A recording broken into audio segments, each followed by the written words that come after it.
Good morning or night, whichever the case may be. This is Alexander, Sharon Alexander with Art with Alexander, and we're trying a different camera thing today after watching last week's video and seeing how badly it was showing things. Well, this week hopefully we can see the whole image.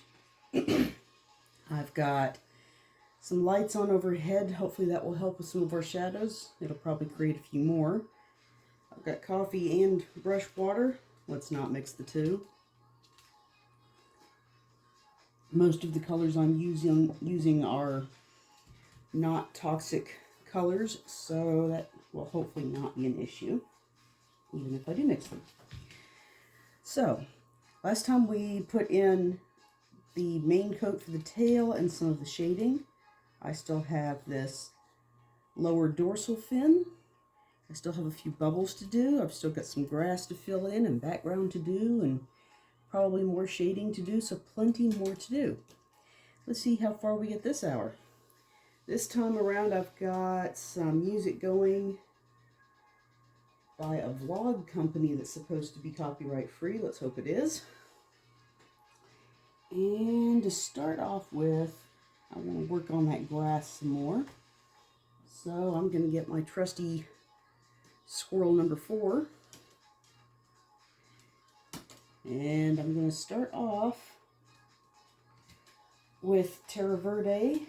Still working with the Terra Verde by Winsor & Newton.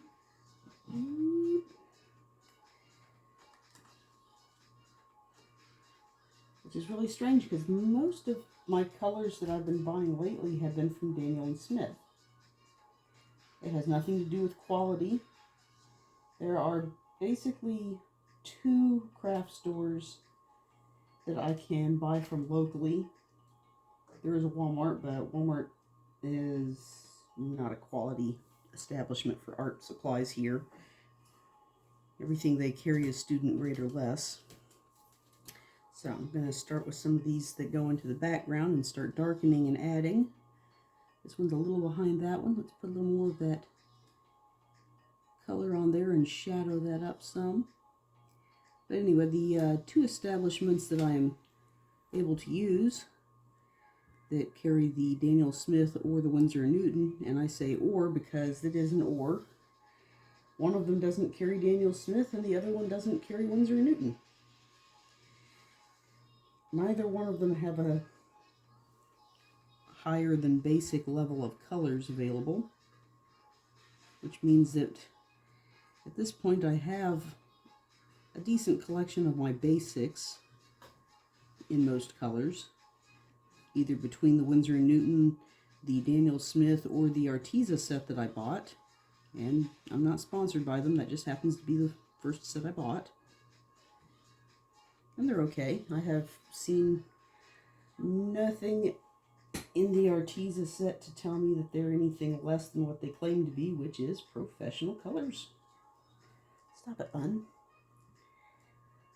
My rabbit, who still lives in the house right now, it's been too hot and her barn's under reconstruction, is attempting to be cute and groom me. Hopefully that won't make me jerk too much and cause the table to shake a lot. She's very affectionate like that. Yes, we know you're affectionate as you sit there and pull on my pants leg and tickle my feet. She's actually not a bad companion, but her purpose wasn't to be a companion. She's got a job to do. That's right, running around happy to be out.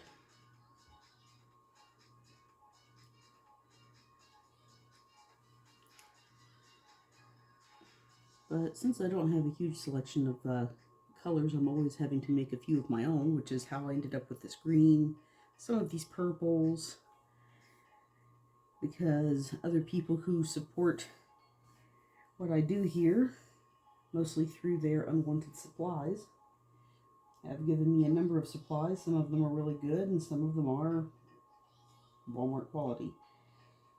Some of them are also really, really ancient. I mentioned the Woolsworth brand last week.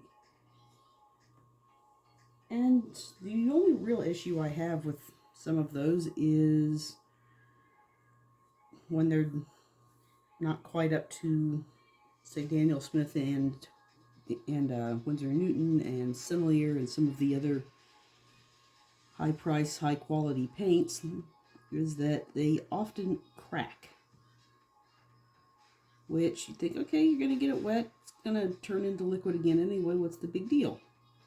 The problem is that it doesn't all always dissolve. And so you end up with little bits, pieces, and extra granules that weren't supposed to be in the paint. Makes it very grainy and gritty, and sometimes it just doesn't go on the page smoothly. Now if I can get this before it's dried out, some of these lesser quality paints, I can actually add a little bit of either Arabic gum Arabic, or vegetable glycerin, which is what I use. Some people add other extras to it as well. I tend to just stick with what has to be done. Ow, it's my foot, not something for you to groom off. Rabbit.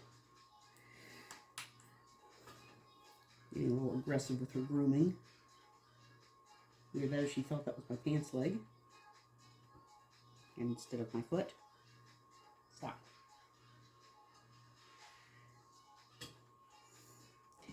But by adding these extras in there, most companies already use some amount of these things already. By adding a bit more, I increase the dry time and flexibility of the paint and make it a little smoother. And when it dries out and I need to reconstitute it again, it will oftentimes reconstitute just as well as what I took out of the tube. Sometimes better. Sometimes even out of the tube, the older paints don't quite behave. The really old paints, the ones that have dried in their tubes, well, only answer for that is to remove the tube and just take that dried paint out, put it in a palette or a plate or something, drench it really good. I usually take a little spray bottle and just drench it really good, and then I drip a little bit of that vegetable glycerin onto the paint itself and just let it sit there. It does wonders for reconstituting paint and making sure that it's... Ow! I'm gonna get you in a moment. Put her back in her box. I'm sorry, she's down there desperately trying to get attention this morning, and she's biting my feet just a little bit. Nothing to draw blood, just enough to try to pinch me and get my attention. Rotten rabbit. So where was I before she decided to try to take my skin? I was talking about paint. I was talking about the things I do to reconstitute paint. Yeah, even with the addition of the additives like the glycerin and the gum arabic, there's still a few things to be desired about the results, but they're better than just throwing away paint, which anyone who's ever gone and bought individual tubes of paint or sets of paint will know that this is not a cheap option. There's a couple of places on, say, eBay and places like that where you can occasionally find individual paints for maybe down as low as $4, maybe sometimes $3, depending on the condition of the paint. Sometimes you can dry, there's the word. You can buy some very dried out paints for that price. And if you don't mind doing a little bit of work, that's fine. You can use dried paint like that. Take it out of the tube, get it wet. In the case of Daniel Smith and Winsor Newton and Sennelier and the more expensive paints, this is even less of a problem because they reconstitute really well. You can just use them like dry palettes. Someone is desperate to get herself in trouble this day.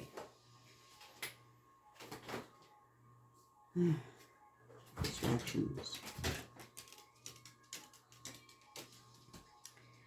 Clickety click. She needs her nails clipped.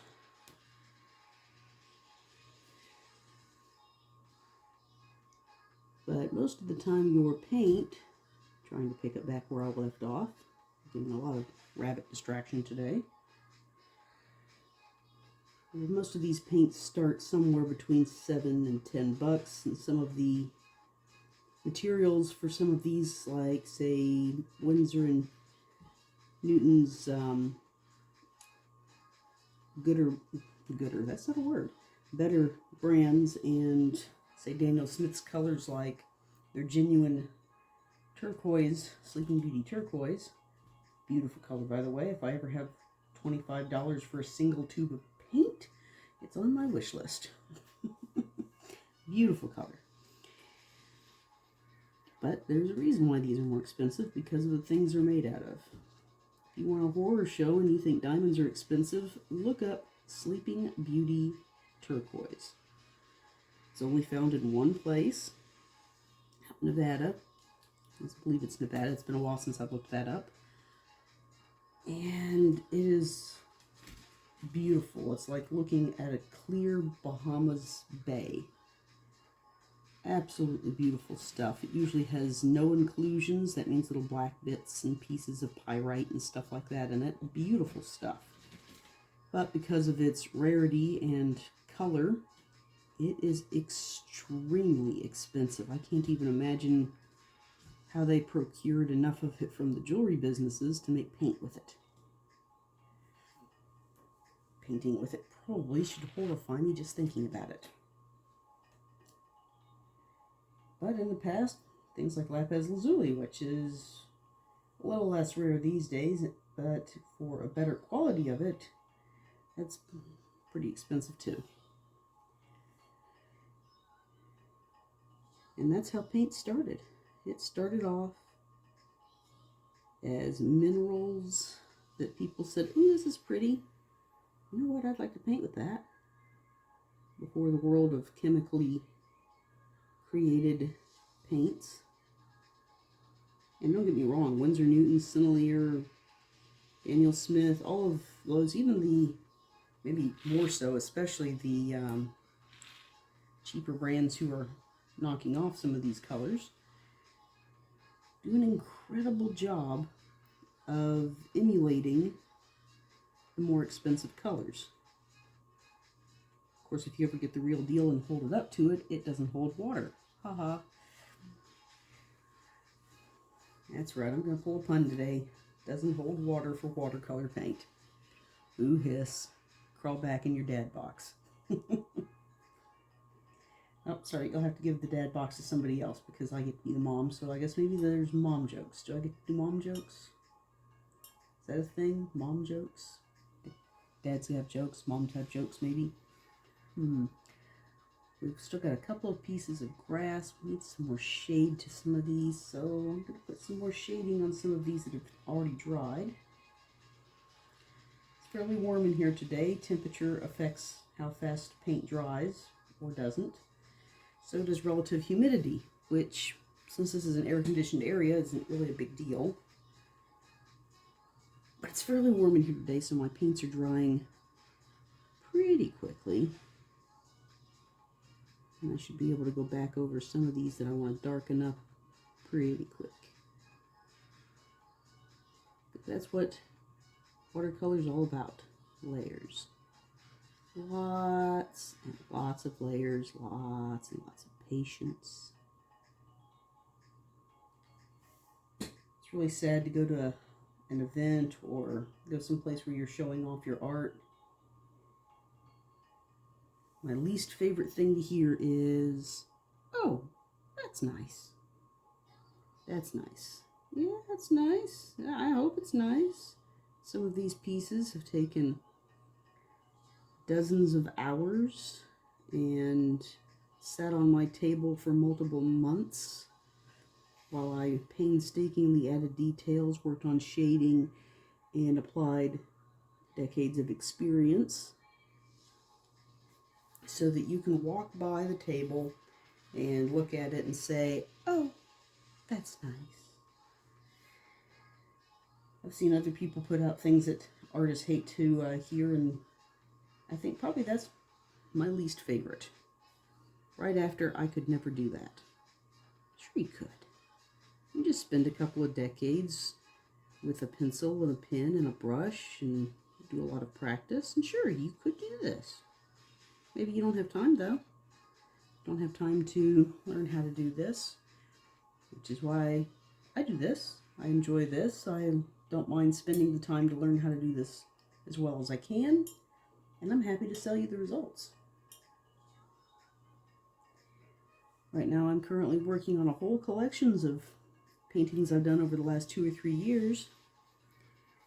And now that the weather's starting to cool off a little bit, I'm hoping to go to some sort of outdoor event or fair or something and maybe get some of these babies homes.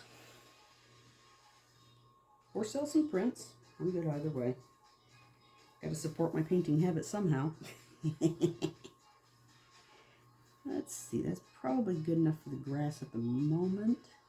Let's work on this fin. I decided last time I didn't like that gray color I used for the fin as for the scales as much, but maybe it would be nice on that fin. A little bit of contrast. Let's see, that was the magenta and ultramarine, I believe. I'm kind of wondering about this because I talk about Winsor & Newton's and the others. I had a bunch of older paints from lesser companies, and I basically spent a couple of days taking a bunch of these and just mixing them to see the results and to have some pre-mixed purples, and I've got another one of greens off to the side too.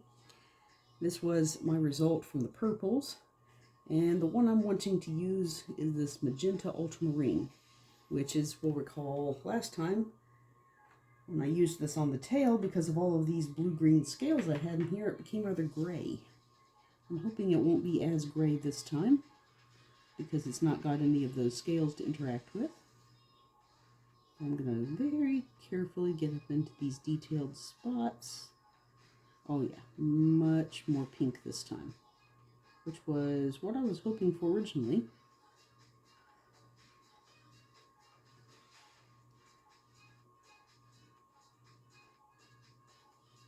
And yeah, it's showing up pretty nicely. Especially since I've got more shade in the background. If I didn't have that shade there, it'd probably disappear though. Might want to see if I can work a little bit more either Prussian or more ultramarine into this a bit later. And get the shadings into these things.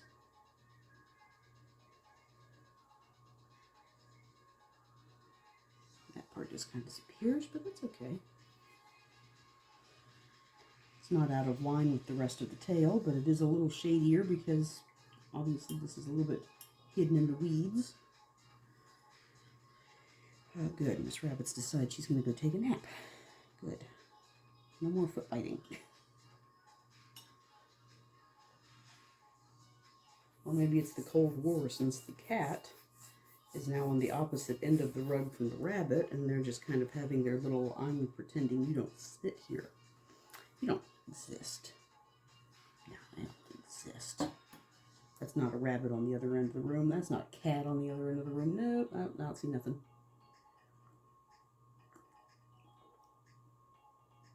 My watchdogs. They gotta know what I'm doing all the time. Okay, so let's get into some of these bubbles that I didn't get last time. Just one here, here, here, here, here. Another one up there that I missed. I think I did that one, but I don't really see it, so I probably will just do it again. Too much water on my brush itself. I don't like wet fingers. There. Alright then. We'll start with some of the furthest away. Maybe a little less water than that. Rub it off on the edge of my cup. I hope this is behaving better than last time. And you would never believe it. I try to spend about an hour, give or take a couple of minutes, on these videos for you. And our internet is really, really slow out here. So slow that a 1-hour video takes me 3 hours to upload. It's insane, right? Well, not as insane as last time. I had a whole bunch of stuff go on, and I said, okay, fine, I will upload this on Sunday evening, given how crazy everything was, and it'll be ready for Monday morning. That didn't work out. What ended up happening was that my phone, instead of the just over 1 gig it usually says my videos are, decided that the still 1 hour video was 5 gigs. That's right. Isn't that crazy? On top of that, when I went to upload the video, which when I saw it I was sorry I hadn't used this particular stand in the first place. Well, when I saw that video, and I thought, golly, because it took 20 hours to upload. I took up the household internet for an entire 20 hours to get that up. I don't know what the deal was. I don't know what the setting that decided everything was so huge and was going to take so long was. I don't think it was the actual internet causing such a long delay in uploading, because I was able to go on Facebook, YouTube, Instagram, all kinds of places while I waited. No lag, no real problems. Just 20 hours to upload a 1 hour video. Absolutely crazy. So if my phone decides this is a 5 gig video, you probably won't be seeing it unless I can find some insanely fast internet someplace to fix that. Okay, that gets all the ones on the top. There's the little one there on the tail that looks a little odd. Now let's just skip down to these bottom ones. The ones coming through the grass. Oh, bubbles. If you think about it, you're underwater, they ought to be there. Because when you're underwater, anything that moves causes a bubble.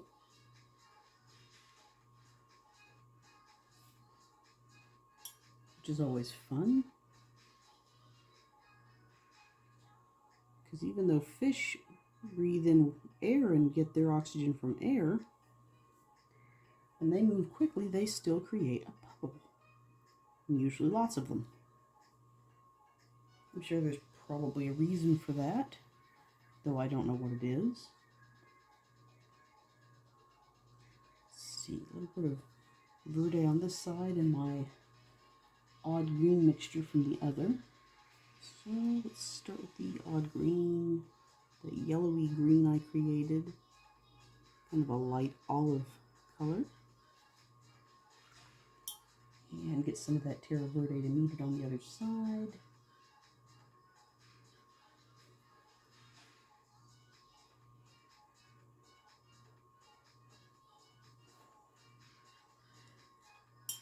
Dry off my brush so that I can lift some of that extra moisture from the center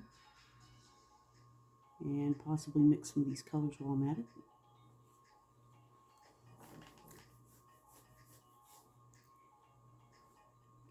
Next bubble. Same song, second verse, wet the bubble. Looks like I'm painting with water, and basically I am.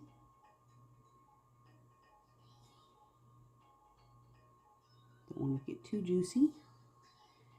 And get some more of that yellowy green. So it's just a little bit of that on that leaf behind it.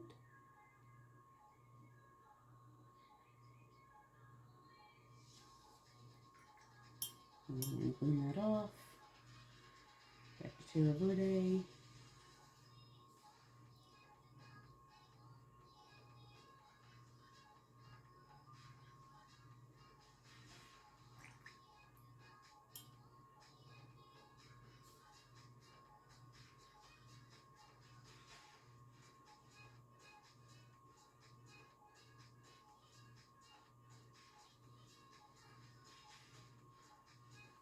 Okay.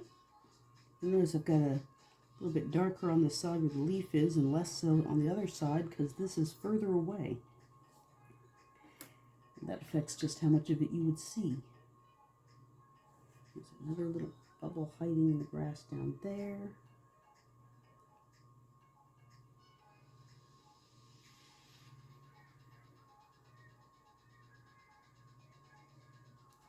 And that's almost exclusively terra verde, except for a little tiny spot on top. So we just need like a little single dot colored right on top. Oh, and I just did it. I knew I was going to. Just put my brush into the coffee. Fortunately, I've never had it be a problem. Just make sure it doesn't make it to the page. Wash my brush really good.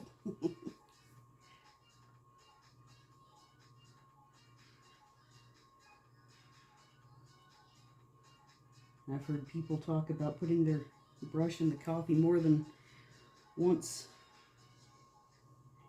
before, so I'm pretty sure I'm not the only one who does that. Whoops, just stuck the brush in the coffee again. Oops. Doesn't help that they're similar sizes. It's a little bit too much. Let's soak some of that up. Just spread a little bit. There we go. Make sure I use the right cup.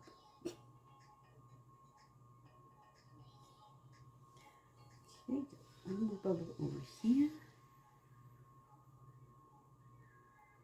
And then I can come back and catch this last piece of grass that's been left until last.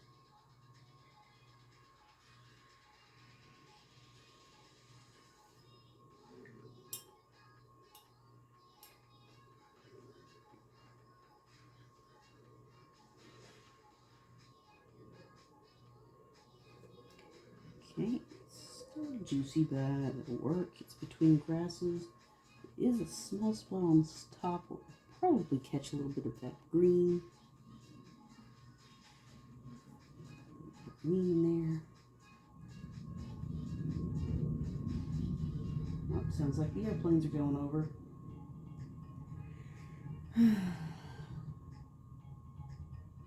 Once upon a time, I was told the terrain for the Ozarks was a lot like Afghanistan. And that was the reason why they like to practice out here so much.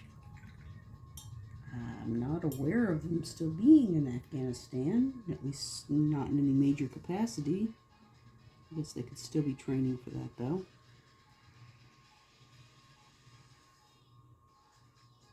Maybe it's the closest thing to China's terrain that they've got. I don't know, since that seems to be who their BIF is with right now. That'll be a fun mess.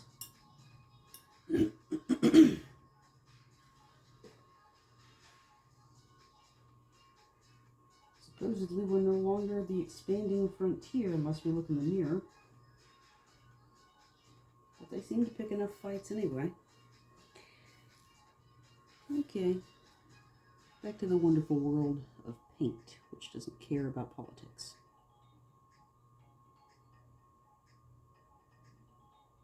That final piece of grass.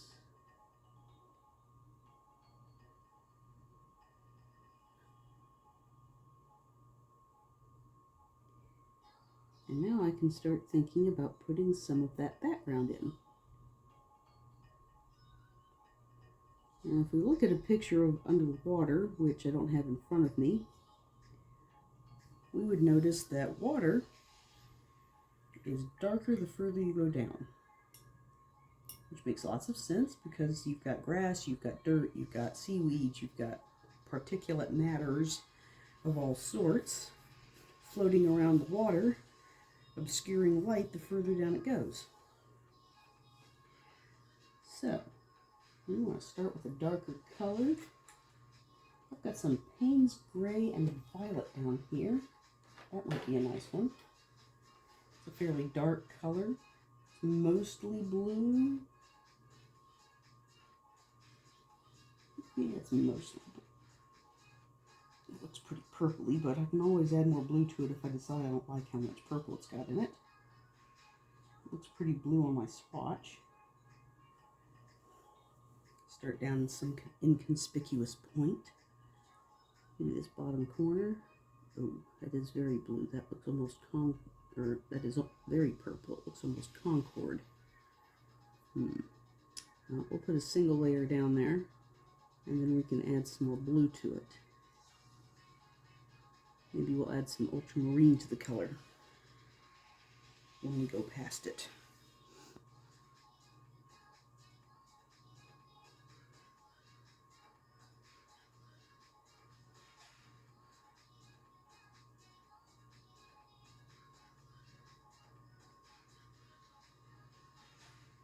But this is why I've got a small brush to get into all these details. And I know that there are people out there who are saying, oh, no, we need to use a big old brush. Well, that's just not how I work. I use a small brush for small details. Yes, the bigger brush will hold more water. And that is why a lot of people prefer a bigger brush. I do if I'm working on a large swathe, like up in this corner area here. I would probably use a bigger brush up there.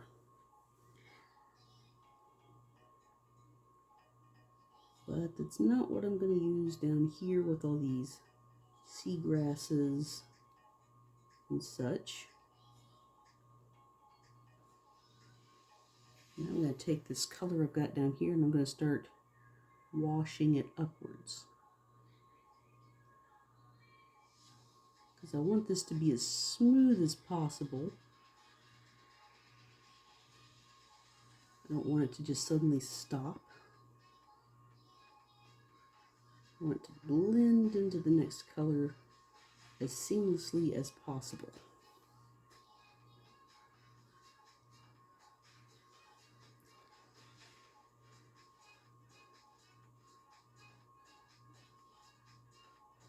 Which is quite the trick to do. If your paint's too dry, dries too fast, or is just a little bit too thick, it's practically impossible to do. And keep that edge nice and wet when you're doing a backwash like this.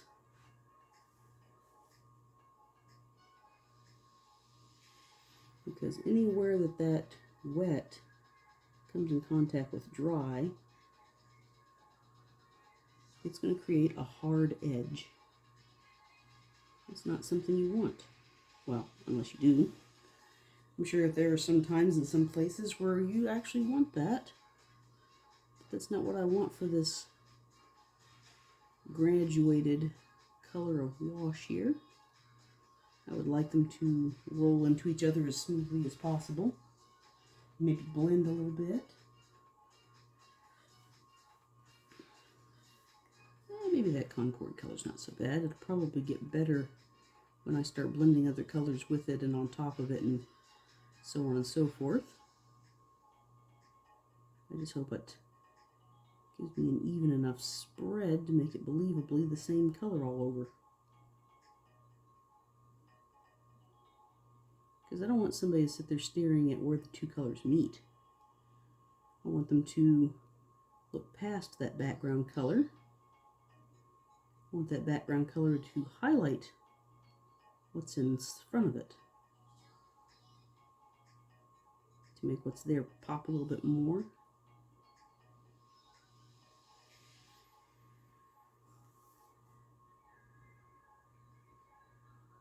Because that is the purpose of a background color, is to make what's in front of it stand out. And that can be a challenge sometimes. Sometimes for painters that can be a real challenge, finding a color that is just that right balance of light and dark. It's too dark, a little bit too much paint there. Fortunately, this is watercolor. Work fast and you can fix that. And now it's a little bit too dry, or too wet, I mean. I have to go back and get a little bit more paint.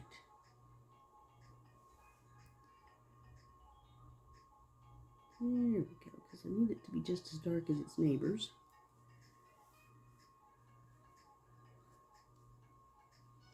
And take a little bit of the paint off and see if I can get some of that.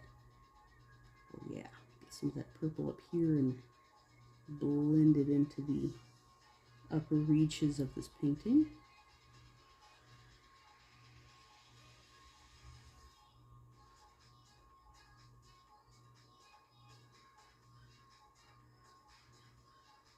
Actually some pretty nice background music, very motivating.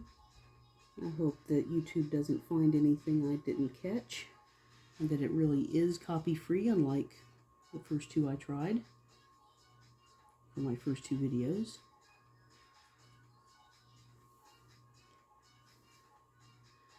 Not really a big deal when the videos are your first videos, I suppose, but I'd like to get that under control, get the experience in, and figure out how to keep that from being a problem in the future. Because who knows? Maybe someday I'll have 100 people watching me, or 1,000, or whatever. Maybe someday I'll get paid for doing this. You never know. But if it's full of copyright music, it never will. It wouldn't matter if I was doing 1 billion views a day. If there's copyright stuff, I wouldn't get a dime. Whoever did music would, which technically would be fine. They'd be getting paid for their work, but I wouldn't be.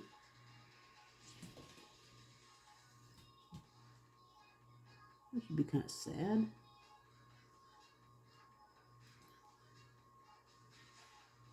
Because it's not just the hour of doing this for everyone's viewing pleasure. Goodness, I'm having a lot of allergies today. It's also all the time deciding what I'm going to paint, drawing it out, painting it. Research.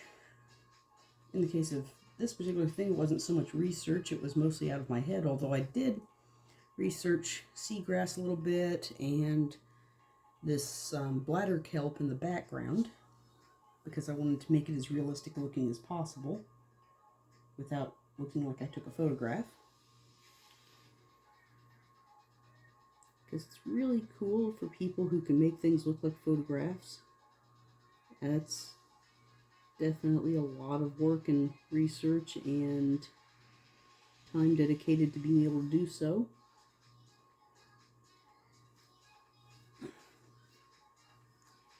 But if I wanted to do that, I could just take a picture.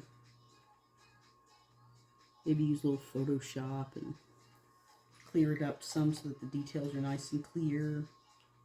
I'll leave that kind of thing to photographers, because I believe that the personal touch has its own appeal. Knowing that somebody spent hours, days, maybe months making something for other people to enjoy. I love art galleries. I absolutely love either walking through or scrolling through art galleries, things that other people have done. I have no desire to copy their work, if nothing else. Like, have they already had that idea? Let me try something different. But I love seeing what other people can do.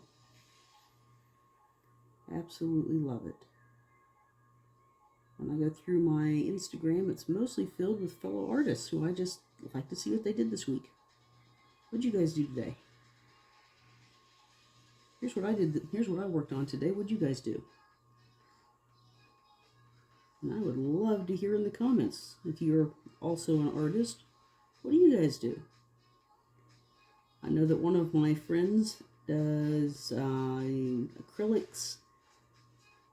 She has a lot of fan art, Pokemon styled stuff, manga art. I have another friend who is into resin, and she does those fancy tumblers that people have. They have custom made tumblers that she does, as well as jewelry that she uses her leftover resin on, and they're really pretty. I went to a fair with her last year, as a matter of fact. That was really fun. Hope we can do that again soon.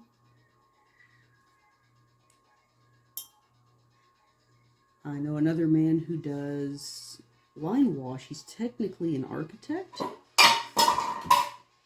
was that? Neither one of the animals something just randomly fell in the room. If we have any supernatural beings wandering around, get in line to be quiet. I don't believe in ghosts, but they're not the only things out there. Anyway, now what would be really funny is if I found out that Damascus had another earthquake. That'd be hilarious. To be able to feel it all the way over here. I don't usually. Gas fracking companies. Anyway, for the rude interruption by unknown entities, or possibly natural causes, I was talking about some of my other friends who do interesting things. That's what it was. I know one or two who like to do coloring books. Some of the adult coloring books, and they're pretty good at it. I have another friend who does some pretty impressive digital art. In fact, some of the supplies I've got came from her because she had started off with oils and pastels. Oils are a little bit outside my range. It's not something I've ever really been into.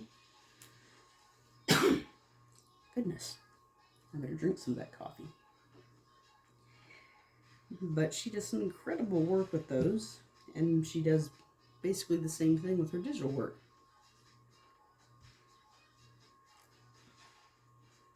There we go. She does a lot of, I think of it as fur work because she does animals and pets and some scenery. Really pretty stuff.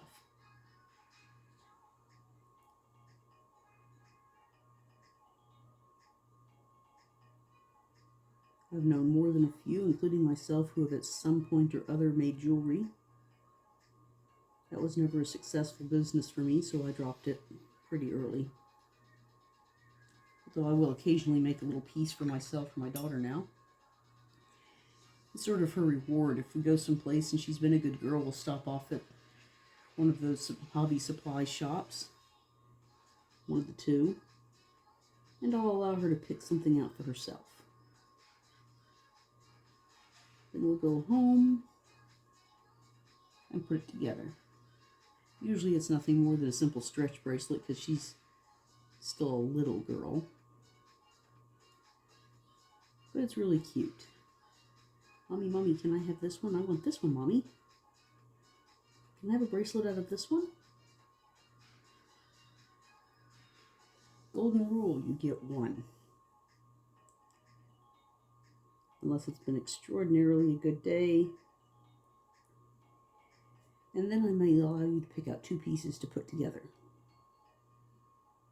Seems to work. Everyone behaves really well knowing that they're going to get something. I have no problems with bribes. Because let's face it, we go to work for bribes. Those of us who work out there, I know you. You're not doing it for free. You're doing it because you've got bills. Because this person promised to pay you if you came and did whatever job it was that they wanted you to do for them. You can call it a paycheck, or you can call it a bribe. I always like to think of it as a bribe. Yep, taking bribes. Go flip burgers today, or wait tables, or file someone's taxes, whatever it is. And you pay me X amount of money, and I will do it. I might even do it right so that you don't go to jail.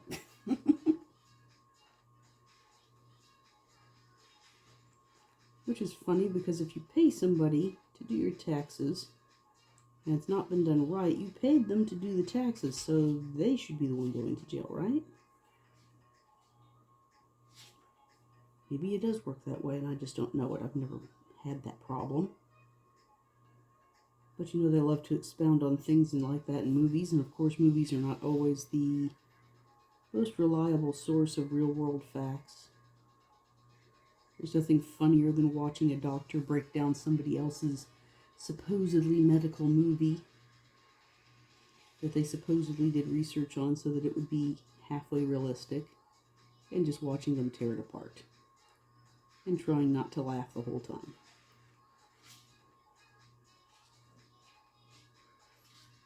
The only thing more fun than that is probably car crashes. Not because people are getting hurt and destroying their cars, but because of all the silly things they did that could have been avoided. I've noted that it's a big thing right now that people want to go faster than the actual posted speed limit, which is posted for our protection.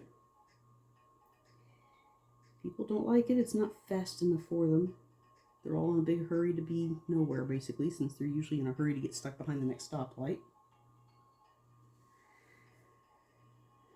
But that is a thing right now, apparently, that they get mad at people who actually go the speed limit because it's not fast enough for them. Or that self-centered attitude. Me.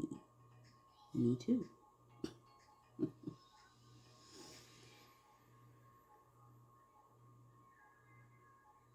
Me. Well, admittedly, I will occasionally do me, but I think after a couple of months, I think I can get one me.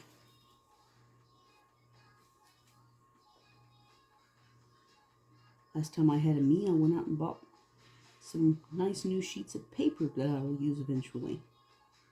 And a couple more brushes and some more things along those lines. I do believe that the stand holding up my phone currently was one of those things I bought for me.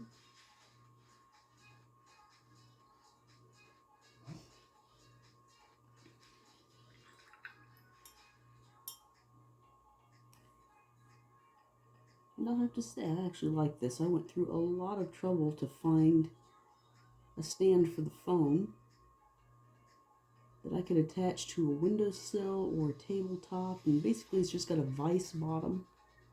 For some reason it was really hard to find that kind of item. Everything was on a stand. Granted, if I shake this table, the whole thing's going to shake. But if somebody goes stomping through the house on the stand, it's going to do the same thing. So I don't know why this was less popular.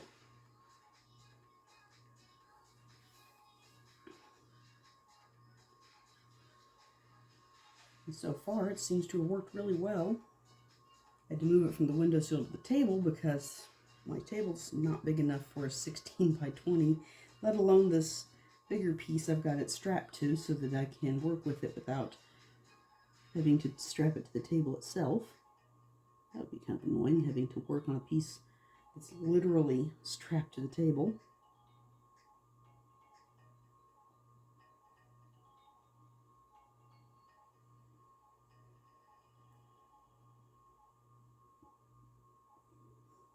Nice thing about doing the background at this point is that once it's on there, I can go back and all the shades and highlights that I need in here to make everything just pop.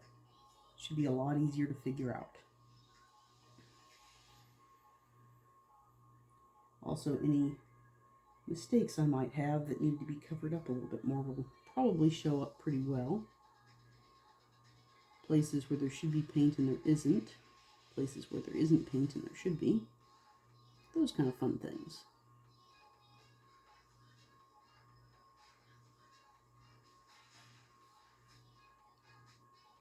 Because there's always something. Always forget something somewhere.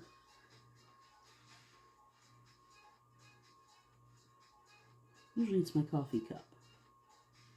Walking around thinking about the hereafter. Kitchen, bathroom, living room. Now what am I hereafter? I actually did remember what I was someplace for in a room looking for one day. It was the bathroom, but it still counted. I remembered where I was going and what I was doing. Gotta have a little bit of joke in there somewhere to laugh at ourselves. Because I know I'm really good at forgetting things. If it weren't for the marvelous little phone taking the video right now, I would probably not have any idea what time, day, week, month, possibly not even the year. Because anytime I need to know, I'm like, hey, look, phone, tell me, where in the streamline of time are we? What century is it? Are we in another century yet? I've already seen one. I hope the next one's better. Granted, we've still got 80 years to go to see another century. I don't expect to live in this world another 80 years, but you never know. I've got relatives who lived a long time. Of course, that was back when food was better and people were just healthier.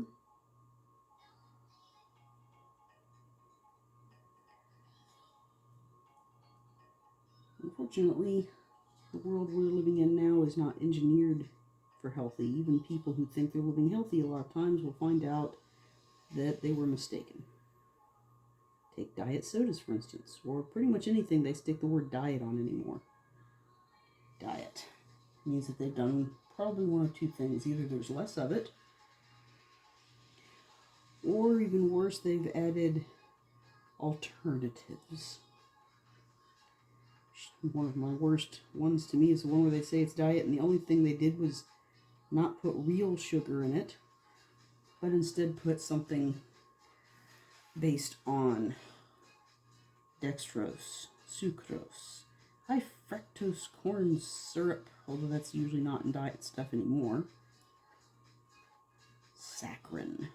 Oh yeah, good old saccharin and its friends. And the problem with these things, yeah, sure, they don't count as a high sugar content, and they've pushed them for decades on people with, say, diabetes and other sugar-related problems. The problem with these products is that not only are they still technically sweeteners, but they're artificial sweeteners, and they don't behave the same way. And our bodies don't react the same way. Take saccharin. They put it in the majority of our diet sodas. I don't even drink sodas, partially because of this.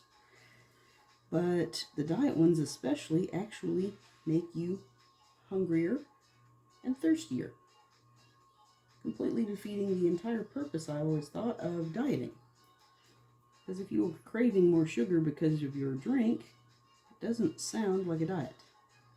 It sounds like a marketing ploy. Some of the alternative sugars, even though they're natural, aren't really much better. Some of them have fun side effects. And some people don't have to worry about those side effects, which must be nice. I know I have to be careful with one of the popular ones right now, stevia. Not quite sure what it's doing to me, but it doesn't leave a pleasant feeling when it's done. So I make sure I don't get too much of that. Here we've got one of those extra lines, and the wonderful thing about water-soluble pencils. Wet brush on that line, and poof, gone. No eraser needed, just gone. Line gone. Maybe a little greener, but really not that bad.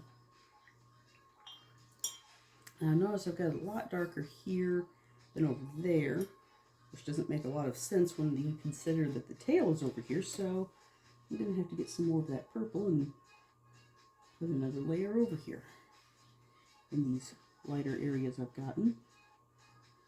See if I can darken this up some.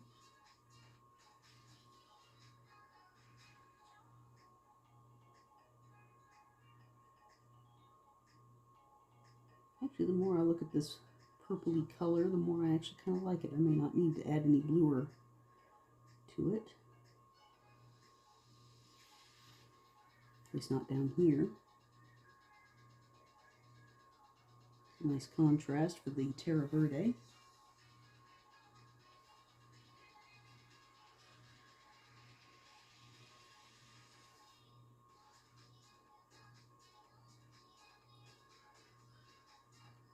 A little bit more up here, another cut out right there.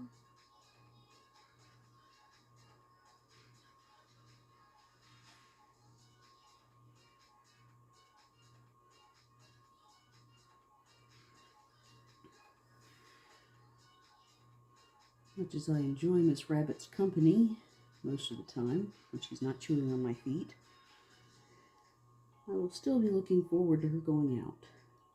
As I said before, she's got a job to do. She's technically livestock. She's not really a pet, even though she seems to think she is.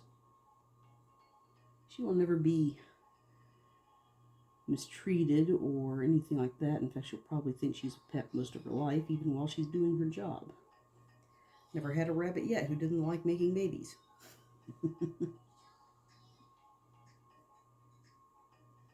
But I don't push it. I've seen some people talk about how often they do their things, how often they breed their rabbits and such, and I don't always agree with their methods. I think they push a little too hard. It's almost like they forget that it's an animal, a living thing. And maybe it's not sitting there fantasizing about being free or having civil rights, but making them sit there like a little machine doing nothing more than popping out babies just doesn't sit well with me. I prefer enrichments. Let them come out, let them have fresh greens, a chance to stretch their legs, some time off from having kids. I mean, granted, most animals who are used for husbandry actually enjoy making kids. At least that's what everyone tells me, and certainly my goats always seem to do that exact same thing. They can't wait to get back in there with the buck. Kids are starting to wean. I'm ready to do this again. More kids, more cuties. I can't say I blame them. Goat kids are adorable. Of course, for anybody who says, how do you eat things like that or farm things like that? How do you stand it? Look at those beautiful eyes. Oh, those cute rabbits. How do you eat them? You like chicken? I like chicken. There are some beautiful chickens out there. Males are usually more beautiful than females, but even some of those females can be really pretty, kind of cute. Usually not the ones that are bred for your Tyson chicken, but usually those are just boring old white. But there are some pretty chickens out there. Americanas and Wyandottes are usually a pretty chicken.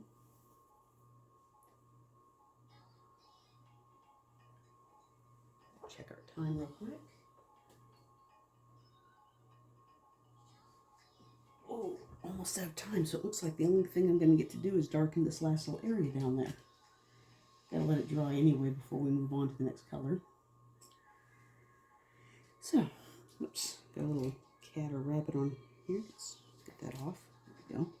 That seems a little bit, yeah, that was a little bit too much. There we go. There we go, because we want it to be darker, but we don't want it to be midnight black or Sonata purple. Even that's the flashlight there, so get that water, blot it down a little bit. There we go, because we want it to get a little lighter as it goes up. Two reasons for that. First, we've already talked about the water getting lighter as it gets a little more shallow. Also, because we want to be able to blend another color in. Something that is definitely a little bluer.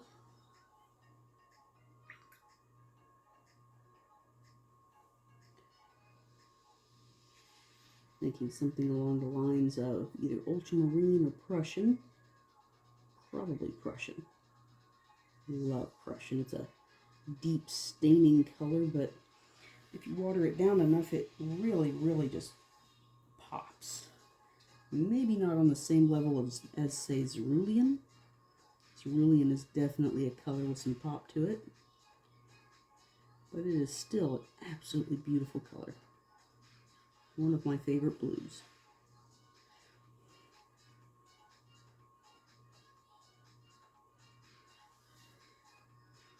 Just a little bit more here. We had a little bit of puddling right here where some of my darker granulation